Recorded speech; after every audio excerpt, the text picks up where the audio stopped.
शहरातील खड्ड्यांचा प्रश्न दिवसेंदिवस गंभीर होत आहे. यावरून राजकीय पक्षांवर आरोप प्रत्यारोपाची फैरी झडत आहे. अशातच उद्योजकही आक्रमक झाले असून खड्डे दुरुस्तीसाठी 8 दिवसांचा अल्टिमेटम देण्यात आला आहे. खड्ड्यांमुळे झालेल्या अपघातात आतापर्यंत 5 जणांचा मृत्यू झालाय. अंबड MIDC परिसरात खड्ड्यांमुळे उद्योजक निलेश कोटकर यांचा मृत्यू झाल्यानंतर व्यापाऱ्यांमध्ये संतापाची लाट उसळली असून त्यांनी आमरण उपोषण सुरू केलं आहे. 3 दिवसापूर्वी अंबड MIDC परिसरात खड्ड्यांमुळे झालेल्या अपघातात उद्योजक कोटकर यांचा मृत्यू झाला. या घटनेनंतरही संबंधित परिसरातील खड्डे अद्याप न बुजवल्याने व्यापारी आणि उद्योजकांनी प्रशासनाविरोधात आक्रमक भूमिका घेतली आहे.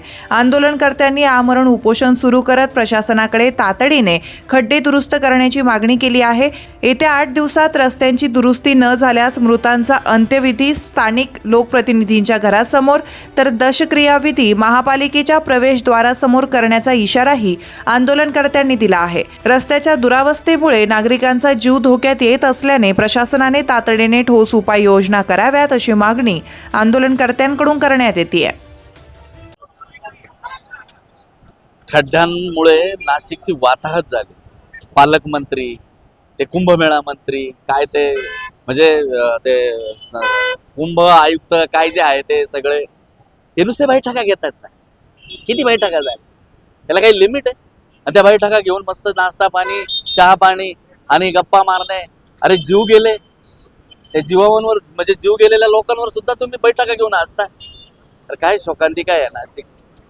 कधी 8 दिवसाचा अल्टिमेटम देत्या, कधी 15 दिवसाचा, कधी 6 महिन्याचा. अरे काय चालू आहे? या अंबड सातपूरच्या औद्योगिक वसाहतीची पूर्णपणे वाट लावून टाकली. एकही उद्योग करू शकत नाही अशा लायकीचं ही MIDC होऊन गेलेली. नाशिकचा तर जो ज्याला टेंडर भेटलं तो येऊन नाशिक मध्ये खोदतोय. मशीन घेऊन आला का खोदायला सुरुवात केली. अरे त्याला काही विचारणा नाही, त्याला काही ट्रॅफिकचं संतुलन नाही, काहीच नाही. या सर्व प्रकाराच्या विरोधात आम्ही एवढंच सांगतो, तुम्ही किती मुदत द्या, पण याच्यानंतर जर खड्ड्यामुळे बळी गेला तर आम्ही त्याचा अंत्यविधी लोकप्रतिनिधीच्या घरासमोर आणि दशक्रियाविधी राजेगाव भवनच्या गेट समोर याची गंभीर दखल घेऊ. तुमच्या भागातील प्रत्येक बातमी पाहण्यासाठी तसेच अशाच ताज्या आणि विश्वासार्ह घडामोडींसाठी उत्तर महाराष्ट्र न्यूज नेटवर्क सोबत जोडलेले रहा. सोबतच फेसबुक, इंस्टाग्राम आणि यूट्यूबवरही आम्हाला लाईक आणि शेअर तसेच सबस्क्राईब आणि फॉलो करायला विसरू नका.